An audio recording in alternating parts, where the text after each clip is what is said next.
Olá, você está na TV FIB, este é o FIB Notícias. Nós estamos falando aqui do segundo encontro de farmácia que agitou aqui as informações da imprensa aqui na cidade de Bauru. E hoje nós estamos aqui com a professora que é coordenadora do curso de farmácia da FIB, a professora Ruth Xavier, que trouxe para uma palestra a Nerriê Lely, que vem falar sobre um tema bastante diferente, que é farmácia clínica. Muito obrigado pela companhia. Obrigada, a gente é que agradece. Professora Ruth, então, por favor, faça uma contextualização para quem está em casa. Ninguém nunca ouve falar, né, de farmácia clínica, então explica para a gente como é que é e qual é o intuito. Muito bem. Então, a proposta dentro do segundo encontro acadêmico de farmácia, em trazermos esse tema farmácia clínica, é uma proposta de que é uma área de atuação de que o farmacêutico tem há muitos anos, né? Desde que pode se falar no profissional farmacêutico, essa é uma área que é embutida na sua formação, mas que até então se falava em nível de farmácia, mais farmácia hospitalar. Então, o farmacêutico fazia farmácia clínica, aquela atenção ao paciente, mais em nível de âmbito hospitalar. E ainda assim, de uma forma muito precoce, de uma forma muito simples, tá? E com o passar dos anos, dentro da formação, nós estamos buscando, junto ao Conselho Federal de Farmácia, Conselhos Regionais de Farmácia, tem buscado um aperfeiçoamento dessa formação. E não só agora ficando no âmbito hospitalar, mas se estendendo para outras áreas de atuação do farmacêutico, onde ele pode fazer a farmácia clínica no balcão de uma drogaria, ele pode fazer dentro de uma unidade básica, básica de saúde, das UBSs que nós chamamos, e assim também dentro das farmácias oncológicas, ou seja, onde o farmacêutico está inserido, que existe o medicamento, ele pode estar trabalhando essa farmácia clínica. É uma atenção mais próxima ao paciente, é trabalhar com todo o segmento farmacoterapêutico desse paciente, os medicamentos que ele usa, e a forma como ele está fazendo uso dessa medicação, como ele está tendo resposta ou não a essa medicação. Então, para isso, e como se trata de um tema que hoje o Conselho vem estruturando, até solicitando dentro das próprias matrizes que a gente faça adequação no sentido de os nossos conteúdos contemplarem essa formação do farmacêutico clínico para atuar nos diferentes segmentos do farmacêutico. E aí, como é que a senhora encontrou a Nerriê? Não foi uma busca simples, não. Hoje, como eu disse, são poucos os farmacêuticos que têm atuado e a gente tem visto assim que para essa atuação não é uma formação simples, além da graduação, requer que esse profissional farmacêutico busque a capacitação pós-graduação, dentro de uma residência, dentro de uma especialização. Inclusive, vale a pena ressaltar aqui que nós temos uma resolução do Conselho Federal de Farmácia, que é a 586, e que rege essa formação do farmacêutico clínico, né, com formação clínica. E então, embasado nessa resolução e já com então uma segunda que vem vindo trabalhando os conteúdos da disciplina, é que a gente vem assim trabalhando. E para encontrarmos então a Nerriê, foi que nós começamos a buscar profissionais, né? Eu tentei buscar uma profissional que já tivesse pelo menos uma residência nessa área e que pudesse compartilhar um pouco das experiências dela, mostrando as perspectivas de atuação para o profissional, né? Assim, vindo de encontro com os conteúdos que hoje a gente vem ministrando dentro da graduação, na própria disciplina farmácia clínica. Então, isso trazendo aí para os nossos alunos, mas também estendemos convites para os profissionais que estão nesse segmento. Muito legal. E aí, Nerriê, como é que é a sua formação? Como é que você chegou para a gente poder ouvir você aqui na FIB sobre esse tema hoje? Então, eu sou de Santo Anastácio, uma cidadezinha perto de Presidente Prudente. Foi onde eu me formei em farmácia, na UNOeste, em 2013. No último ano que, na verdade, eu fui ouvir falar sobre residência, né? O farmacêutico fazendo residência era uma coisa muito nova para mim e eu não conseguia entender, né, a respeito disso. Então, eu fui procurar saber onde que tinha, como que era a forma, e aí eu acabei descobrindo alguns locais e eu vi que era realmente o que eu me interessava, porque desde que eu iniciei a faculdade, que eu tive o contato com o paciente, porque a farmácia clínica, além de incluir o profissional com os outros profissionais trabalhando, para o bem-estar do paciente, ele coloca um farmacêutico bem mais próximo do paciente, mas não aquela visão que nós temos do farmacêutico balconista, né? Mas sim um farmacêutico como um profissional de saúde. Então, isso já me encantou no segundo ano de faculdade. Eu fiz 2 anos de iniciação científica com pacientes que tinham HIV, né, e estavam em regime TARV, que a gente fala que é tomando os medicamentos para o HIV, e eles não tinham uma boa resposta. E a gente sabe que isso é consequência de uma não adesão. Então, eu fiquei 2 anos trabalhando com esse contato, e a gente via que o contato com o farmacêutico orientando teve uma melhora significativa no quadro desse paciente, e eu sempre gostei muito, né? Eu até brincava que quando eu fui para o meu primeiro estágio, que fez eu me apaixonar por esse contato com o paciente, que foi em saúde pública, que nós íamos para as ESFs, né, que são os postinhos que nós falamos, a professora dividia os que iam para a visita domiciliar e os que ficavam na farmácia. Aí todo mundo queria ficar na farmácia, ninguém queria ir para a visita domiciliar no sol. Eu não, sempre fui aqui, quis ir para o sol, porque eu gostava de ir na casa do paciente e ajudar ele. E aí em 2013 eu terminei a minha faculdade, e em março de 2014 eu estava iniciando a minha residência em residência multiprofissional, então eu não trabalhava isoladamente. Isso é muito importante a gente frisar, que o farmacêutico clínico não consegue trabalhar sozinho. Nós não temos braços para tudo isso, né? E a gente nem tem como fazer. Então eu iniciei minha residência multiprofissional em saúde do idoso, que foi a primeira residência multiprofissional do Hospital Regional de Presidente Prudente. Eu fui a primeira farmacêutica, então era uma coisa meio difícil, porque o que traz? A residência quer trazer inovação, quer trazer o melhor para o lugar que a gente chega, né? E a gente tem que passar por todos os níveis de atenção, desde da atenção básica, os postinhos, os ambulatórios e também os hospitais. E o farmacêutico, dentro do hospital, a gente falava que ele ficava lá embaixo na caverna, que ele só ficava lá dispensando medicamento, ele não tinha esse contato com o paciente, que é quando a gente fala e com a equipe também, quando a gente fala em farmácia clínica. Então eu entrei na residência, era um pouco mais difícil, porque as outras profissões têm seu lugar já. Agora o farmacêutico dentro do hospital era lá na caverninha lá embaixo, né, sem esse contato com o paciente. E aí foram 2 anos, a minha carga horária era de 60 horas semanais, para mais, né? Nossa. Fazia escala de plantão, então foram 2 anos muito proveitosos, não me arrependo. De intenso conhecimento, porque a farmácia clínica, você tem que desenvolver o que a gente chama de raciocínio clínico, você tem que pensar tudo ao mesmo tempo, o que está acontecendo naquele momento. Então, foram 2 anos e a gente abrindo campo, né? Então, os outros profissionais, os médicos, fisioterapeutas, enfermeiros, começaram a ver como era bom ter um farmacêutico perto deles, porque eles tinham formação ali. E hoje, uma dos princípios que o SUS traz é da integralidade. O que a gente difere que a gente fala multidisciplinar e interdisciplinar? Multidisciplinar são vários profissionais trabalhando junto com os seus conhecimentos. Interdisciplinar é quando o meu conhecimento, digamos que completasse a sua frase. Você começa a frase e eu termino. Então, assim, eu não preciso saber algumas coisas, aspectos que não cabem à minha profissão. Por quê? Porque eu tenho um braço apoio, um profissional do meu lado. E aí eles começaram a ver, não, o farmacêutico tem significância, a gente vê uma melhora do paciente, a gente vê bons resultados e a gente conseguiu provar essa valorização do farmacêutico.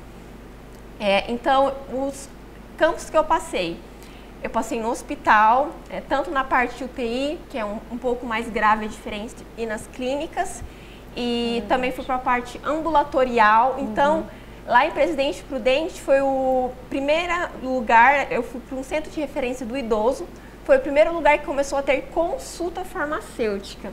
Então, foi um ganho muito grande para a profissão, uma coisa que continua, porque os pacientes vinham referenciados dos médicos, então o médico, por exemplo, ele quer encaminhar um paciente para o cardiologista, para o reumatologista e para o farmacêutico. Então, vinha uma guia explicando a situação, e eu fazia esse acompanhamento farmacoterapêutico desse paciente e tentava resolver o problema dele junto com a equipe, nunca sozinho. Isso me deu aqui uma ideia, porque todas as vezes que nós conversamos com amigos médicos, pessoas que a gente conhece que são formadas em medicina, há uma resistência séria, e especialmente em relação ao atendimento das pessoas, não só com a farmácia, mas com a nutrição, com a fisioterapia. Quer dizer, o médico ele acaba centralizando um pouco, e eu fiquei imaginando qual é a possibilidade de um formado em farmácia conseguir um emprego, por exemplo, nessa área, né? Como é que tem sido vista isso, por exemplo, em centros outros que não de Presidente Prudente, que parece que foi a inovação? Assim, nos grandes centros, isso é muito comum, né? Os hospitais referências, o farmacêutico já está na equipe, já é uma coisa natural para eles. Então, assim, por exemplo, para mim, eu fui abrindo campo em Presidente Prudente. Acredito que aqui em Bauru também, quem pegar a bola, digamos assim, vai abrir campo também. A gente fala que é o futuro da profissão, né?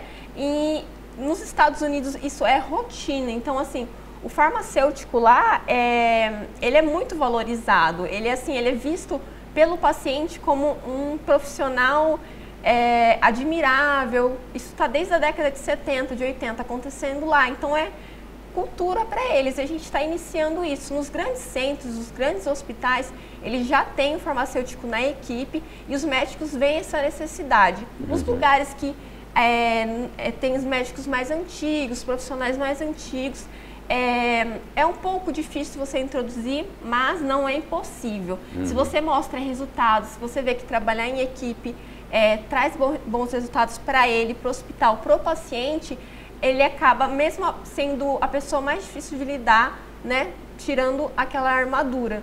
Então, conquistar espaço é uma coisa que nós estamos conquistando. Então, eu acho que é até uma questão de valorização da profissão mesmo, de cada um.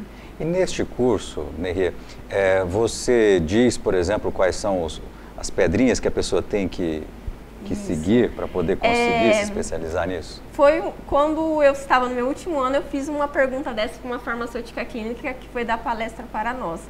E aí ela falou, né, você tem que procurar cursos e tudo mais. E assim, o caminho vai depender muito da pessoa, né? A gente... eu posso falar assim, eu quero trabalhar com farmácia clínica, eu posso fazer uma pós-graduação, eu posso fazer uma residência, que são caminhos que vão me levar a essa atuação. Só que eu tenho que ter um conhecimento ativo. Então, mesmo eu escolhendo ir para residência, eu escolhendo fazer uma pós-graduação, eu tenho que ter uma atitude minha de ser diferencial, né? Então, no lugar que eu estou trabalhando, que eu vou me inserir, ver o que eles estão precisando e tentar implementar isso. Atualmente, terminei minha residência, eu não fiquei num lugar, no hospital que eu fiz a residência, eu fui para um centro que não estava acostumado com isso. Aí eu até brinco que eu tive que arrumar a baguncinha para poder começar a montar essa parte. Então é uma parte muito trabalhosa, mas que eles se identificam porque eles veem resultado para o paciente e também para o lugar que você está. Então eu digo o caminho, contando assim, o caminho para seguir, para ser um farmacêutico clínico, para atuar na área clínica, é gostar muito, né, dessa área, gostar muito de pessoas, porque você vai encontrar todos os tipos de pessoas precisando de ajuda.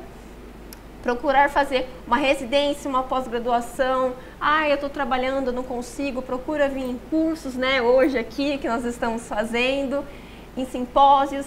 E vai procurando. Se você não tem como, a gente tem livros, a gente tem bases de dados, tem artigos publicados de como fazer. Então, a informação está aí disponível para quem quer. Eu acho que é uma bem intrapessoal mesmo, da pessoa querer, né? Entendi. Eu acredito que seja isso. E, professora Ruth, a senhora sente isso nos alunos? Quer dizer, essa busca por um diferencial? Eu fico imaginando, eu leigo no assunto, fico imaginando, por exemplo, grandes redes de farmácia, né? Quer dizer, a primeira pessoa que uma pessoa leiga acredita que um farmacêutico vai querer fazer depois da faculdade, ele vai pensar, vou abrir uma farmácia, né? Ou vou trabalhar numa farmácia. E são essas grandes redes, quer dizer, há diversos problemas que eu imagino, trabalhistas inclusive, de não usar os profissionais corretos, enfim, de não ter profissionais na quantidade adequada, enfim. Como é que os alunos percebem isso já no curso? Eles já estão percebendo outras possibilidades? Quer dizer, é evidente que quando já estão no curso, eles já estão sabendo as suas possibilidades, quase todas, né? Mas como é que isso é visto por eles? Como é que a senhora sente isso, por exemplo, quando houve as inscrições para o curso e tudo mais? É desafiador, eu diria para você, é desafiador para nós enquanto educadores, né? Porque é um momento novo, embora deixar bem claro aqui, essa farmácia clínica ela é milenar, ela acompanha a profissão, não é, Nery? Eu estou errada? Então, ela acompanha a profissão. Então, mas sem que ninguém tomou posse. E assim, é muito importante que, para isso, é necessário muito estudo. Nós temos as farmacologias, nós temos conteúdos afins que vão preparando esse aluno. Mas a Nery foi muito clara em dizer, só isso é possível? Não, é necessário uma pós, é necessário aí um aperfeiçoamento, né, pós-graduação. Nos nossos alunos, a gente tem trabalhado isso e a gente tem notado, porque isso, como eu disse, é desafiador, mas eu tenho como educadora, em primeiro lugar, eu tenho que acreditar, né? Então, mesmo sendo desafiador, eu tenho acreditado. Vale deixar claro aqui, eu sou da Comissão Assessora de Educação Farmacêutica do Conselho Regional de Farmácia do Estado de São Paulo. E a gente vem trabalhando isso já de uma maneira bem, de uma maneira bem profunda, né? Os conteúdos, temos realizado os fóruns, inclusive lá na capital, e para tentarmos trazer este modelo mais próximo e despertarmos o nosso aluno desde a graduação esse interesse. E a gente tem feito isso através dos conteúdos, mas sobretudo também através dos campos de estágios que hoje nós ofertamos para o aluno. Então, como bem a Nery falou, hoje eu levo o meu aluno para campo e daquela situação que ele encontrou, e se ele quiser ir fazer uma visita domiciliar, é isso que nós vamos oportunizar através dos programas, né, de estratégia da saúde da família ou do programa da saúde da família.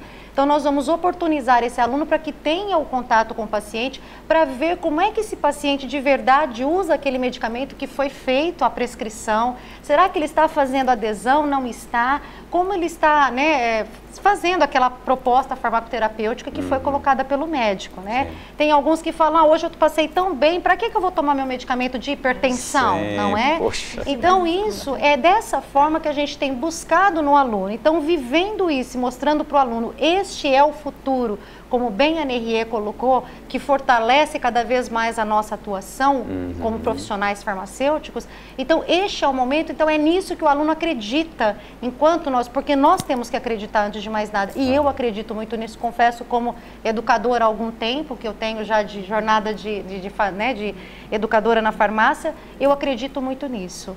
Né? Bom, o curso requer muita dedicação e a proposta, porque eu estou trazendo, justamente porque eu acredito, e é como a Nery falou, começa em momentos como esses que nós estamos fazendo no encontro acadêmico, através de cursos de extensão, de especializações, pós-graduação, que vão fortalecer e proporcionar ao farmacêutico essa área de atuação. Eu ia falar que assim, o curso da FIB é um curso destacado na região, então imagino que isso seja reflexo dessa formação e enfim, da abertura da senhora. Só para a gente fechar aqui, um tema que sempre me deixa bastante curioso, a atuação que vocês estão descrevendo me parece, né, que é algo que o Estado, por exemplo, já está aberto. Quer dizer, através do programa de saúde da família, quer dizer, a importância do SUS, né, tão batido, tão surrado, né, pela mídia em geral, enfim, pelos erros que eventualmente acontecem, mas enfim, me parece que o Estado já está aberto, então, a essa possibilidade. Sim, com certeza. A gente, igual nós estávamos falando, né, saíram essas RDCs, né, que regulamenta a atuação clínica do farmacêutico, a parte da prescrição farmacêutica.